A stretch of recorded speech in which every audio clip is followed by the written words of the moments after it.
Good morning. I'm Chillie Falls. Welcome to my journey with prostate cancer, week 2.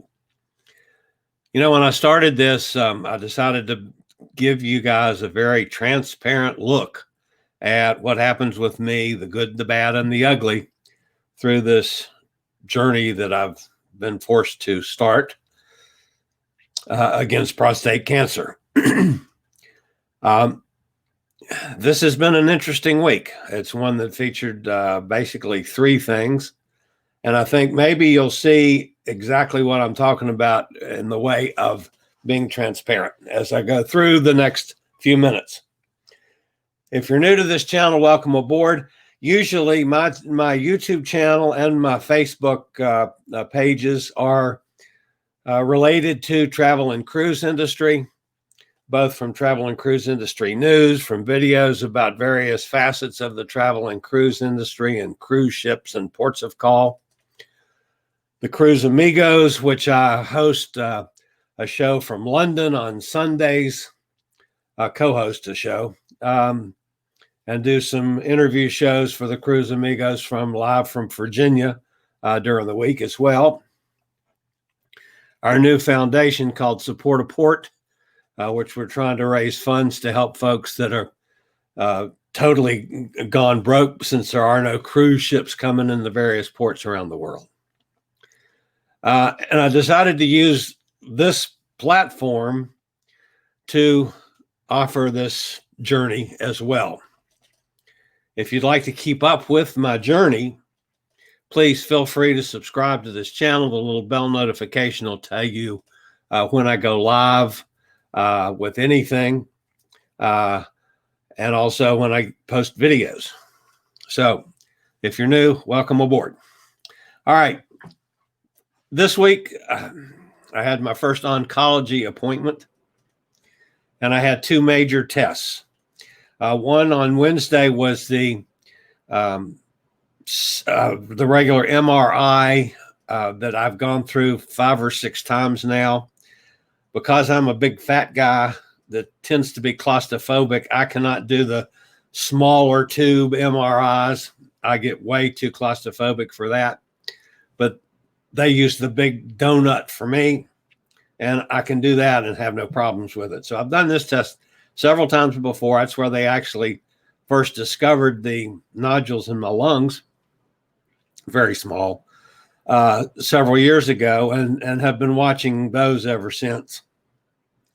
The little bit different, the wrinkle on the test this week, this was the second time I've had the MRI with dye. And that's, they inject dye for a couple seconds before they send you through the MRI business. It was no problem. The only problem from it is that for the next 24, 26 hours, I peed red, and I was beginning to panic from that. But that's just the dye getting out of your system. By the way, folks, I'm not in pain. I'm uncomfortable I'm still in the Foley catheter, which is very uncomfortable, especially when I sit. And that's the only real problem as far as discomfort goes. It's just uncomfortable. Hopefully we're getting closer to that coming out. We'll get to that in a minute. Then on Friday, I had a radioactive full body bone scan, which had to be done at the hospital. Basically, I went in early Friday morning. They injected radioactive dye into my veins. I left, had 3 hours, and then had to come back and basically go through another scan, very similar in some ways to the MRIs. The problem with it, and I was told that the dye itself doesn't affect you, doesn't bother you, but it's about a 45-minute test, and you're basically on a table very still. After about 25 minutes, I have back issues, my back started hurting. After about 30 minutes, my knees started hurting. By the time the test was done at 45 minutes, I was in pain just from those two things. Other than that, they just take pictures all up and down. Now, I haven't gotten any results back from any of these yet. As we head on to the big one, which is at the end of week 3, that's this week, is a biopsy. And then I'll sit down with the urologist and the oncologist and see where we go next. Now, I skipped over Tuesday's meeting with the oncologist. Dr. Jenkins, I dearly loved her immediately. She was very open, honest, and forthcoming. She answered all my questions. I was not rushed at all. I could take all the time I wanted. Of course, she did her examination. It was the first time that I'd been there. She's also very close with the urologist, so she had all the notes and stuff on my case.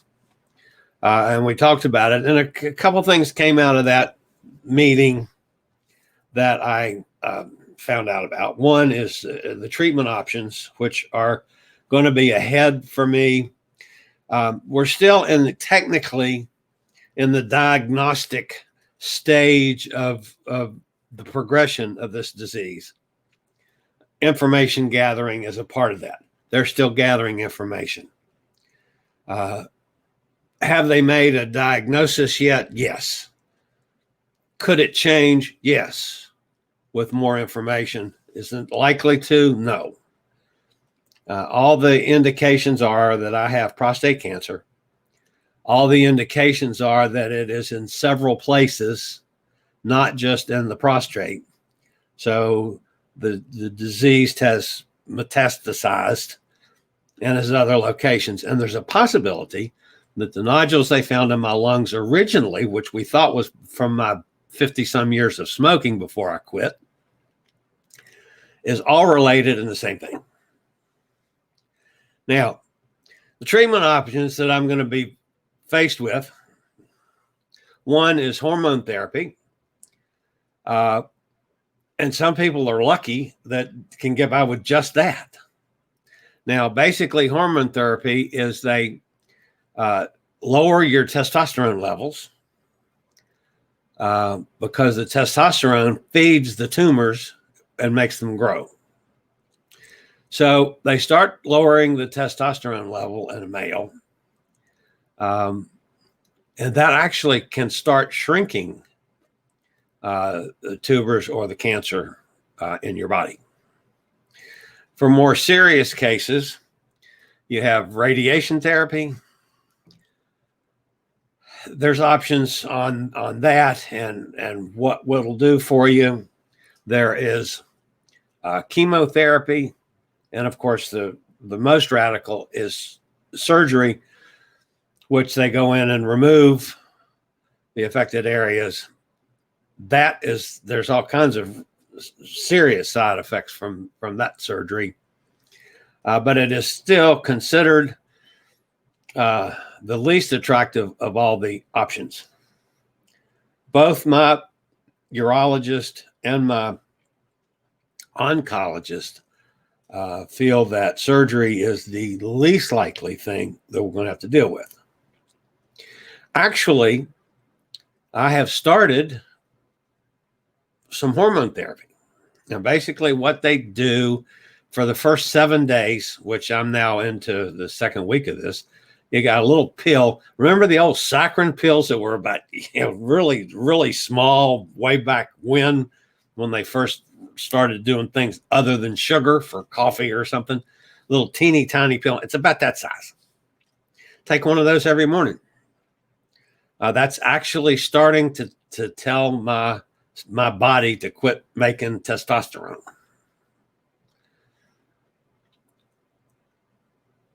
After the biopsy, which is scheduled for Friday, this coming Friday, which is the end of week 3, by the way. After the biopsy, I will sit down again have appointments with both the urologist and the oncologist to go over all this stuff and start making some decisions. But when I sit down with the urologist next, supposedly she will give me a shot of Lupron, which is the next step in the therapy, hormone therapy. Now, no side effects. As much as I might tease about it, my boobs are not growing any bigger than they already are. And I haven't started having hot flashes, which is a possibility. But it's actually the initial steps of treatment to start you in that direction. So it was a good meeting with the oncologist, and I'm very comfortable with her and the team that we're putting together to look at all of this. Now, the bad part from the week, on Saturday, that was the end of week 2, I had a day that I totally crashed and burned. It was awful. Now, could it have been as a reaction to the test on Friday, the radioactive test on Friday? Yeah, it's possible. The more I've looked at it and thought about it and done some reading, more likely is it's just something that you have to deal with when you go through the situation. Keep in mind, folks, this is a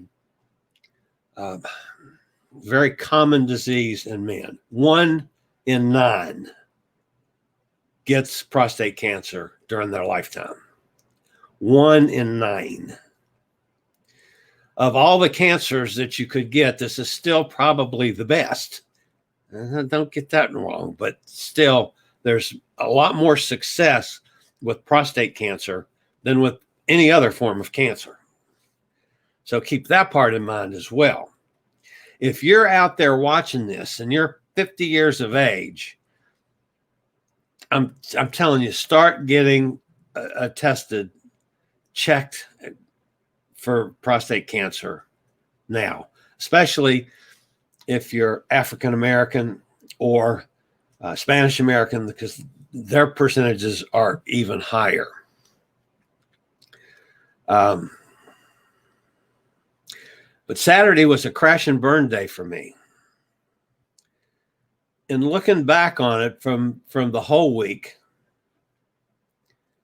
one of the things that I feel happened was that for the first time in my life, I had to deal with my own mortality. One of the things that came out of the meeting with the oncologist was, if I do absolutely nothing going forward, I have less than a year to live. I didn't like that at all. And I think that's probably one of the main things that just got to me. Yeah, things can look a lot better if I do one of the various forms of treatment, all the way up to, I know numerous people that have been totally cured. I talked with a friend of mine just over the weekend who had prostate cancer very early in his lifetime, like age 26, which was rare. And of course, he's been a survivor for years. But I think that was one of the main things. Even through the whole COVID operation, where I've been on voluntary shelter in place, lockdown, whatever you want to call it, since the very beginning of this. I'm the youngest of 3 in our household at 72 years of age. And I've looked at the whole COVID situation more so that I want to protect my sister and brother-in-law, who are 10 and 13 years older than I am, as opposed to protecting myself, even though I'm doing the same things. But still, I wasn't thinking in terms of me as much as I was thinking in terms of them. So now all of a sudden I've got to start thinking about me. And that was a difficult thing to do. So and everything went. I had a bad day. I felt bad. I was extremely uncomfortable with the catheter, more so than normal.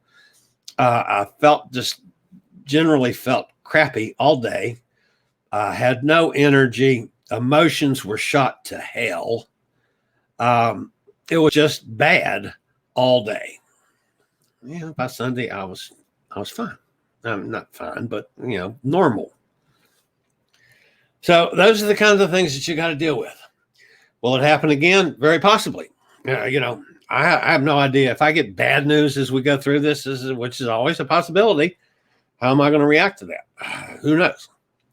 I hope that I'll be able to keep things in stride and keep things balanced through this whole thing. Week 3, which has already started as I'm doing this video. Week 3 has already started. Yesterday, I had to go for another PSA. A PSA is a prostate-specific antigen test, which is the rating that indicates your level of problems and the likelihood of prostate cancer. My readings are just absolutely through the roof. So it'll be interesting to see if that's changed any over the course of a week since I had it before. And I had to go after that for a COVID test. Thankfully, it wasn't the one where they stick the thing up your nose and tickle the back of your brain. It was the throat swabs, which gags you to death. But I had to go for a COVID test because I'm going in the hospital Friday for this biopsy. And before you can be admitted to the hospital for what's considered a surgical procedure, you have to be tested for COVID. So we've already started week 3. So that's giving you a little indication of what's going to happen. Obviously, the big thing for this coming week is the biopsy. As a matter of fact, that's the only major thing happening this week. So, but I will come back the next week and let you know how everything goes. We'll keep you posted throughout this whole process. Again, if you're new to this channel, checking this out for the first time, please subscribe, follow my channel. I'll keep you updated through this whole process, no matter what happens. And I hope to talk to you real soon. You guys have a great day. Thanks.